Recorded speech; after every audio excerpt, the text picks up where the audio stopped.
कराची, एक ऐसा शहर जिसका हर कोना किसी न किसी कहानी को अपने अंदर दफन किए बैठा है। मगर कुछ जगह ऐसी होती हैं जहाँ सिर्फ कहानियाँ ही नहीं बल्कि डर और खौफ बसा होता है। ऐसे ही सदर के इलाके रीगल चौक में मेट्रो सिनेमा नामी एक पुरानी इमारत मौजूद है जो आज एक वीरान और पुरस्कार इमारत बन चुकी है, और आज कोई भी इसके अंदर जाने की भूल नहीं करता, फिर चाहे वो वहाँ का केयर टेकर हो या वॉचमैन।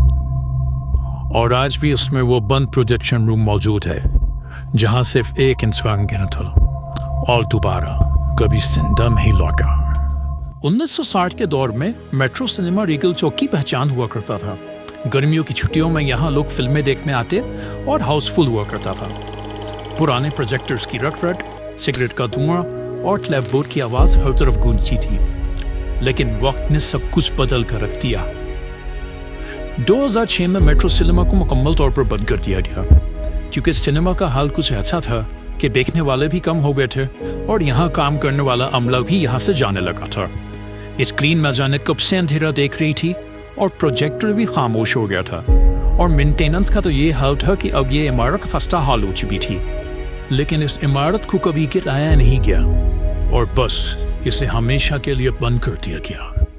सिनेमा बंद होने के चंद माह बाद वहाँ के केयर टेकर ने बताया कि बिजली ना होने के बावजूद भी प्रोजेक्शन रूम के अंदर रात के वक्त बल्ब खुद ब खुद ही ऑन हो जाता है और फिल्म रील्स की ज़्यादा तब्दील हो जाती है, जैसे किसी ने हाथ लगाया हो, मगर अंदर तो कोई होता ही नहीं था। फिर आया दिसंबर 2007 का वो दिन जब वहाँ एक खौफनाक और पुरस्कार वाक़या पेश आया।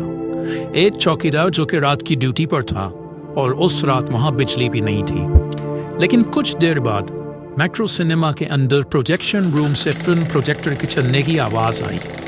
वो आवाज़ जिसे अरफ़े दराज़ से किसी ने नहीं सुना था। उसने अंदर जाकर देखा और ये उसकी ज़िंदगी की सबसे बड़ी भूल थी। और अगले ही दिन उसकी लाश प्रोजेक्शन रूम में मिली। दरवाज़ा अंदर से बंद था। उसका चेहरा जैसे बर्फ़ की तरह ठंडा पड़ चुका था। जिस्म बेजान था, आंखें खुली की खुली थी और चीख उसके होठों पर आधी अटकी हुई थी। पोस्टमार्टम रिपोर्ट में मौत का सबब कार्डियक अरेस्ट यानी दिल का दौरा बताया गया था, मगर उसकी हालत किसी और ही वाक़ये की तरफ इशारा कर रही थी। 2008 में एक अखबार ने इस हादसे से मुताल्लिक एक खबर भी शाया की थी कि बिजली ना होने के बावजूद भी प्रोजेक्टर चला, जबकि उसे किसी ने हाथ तक भी नहीं लगाया था। लेकिन सवाल ये है कि उस दिन के बाद क्या हुआ? तो हुआ कुछ यूं कि उस दिन के बाद मेट्रो सिनेमा हमेशा के लिए बंद हो गया। हालांकि वो सिनेमा आज भी सदर के एक कोने में खामोश खड़ा है, बिल्कुल बेजान और अंदर से सन्नाटे से भरपूर। वही पुरानी दीवारें, वही ताले और बीच में वही प्रोजेक्शन रूम जहां से इस कहानी की शुरुआत हुई थी।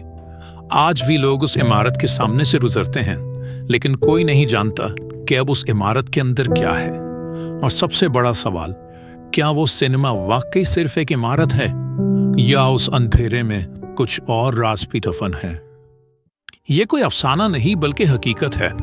मेट्रो सिनेमा सदर का वो हिस्सा था जहां लोग हंसी खुशी फिल्म देखने आते थे, और वही जगह किसी की जिंदगी का आखिरी दिन भी साबित हुई।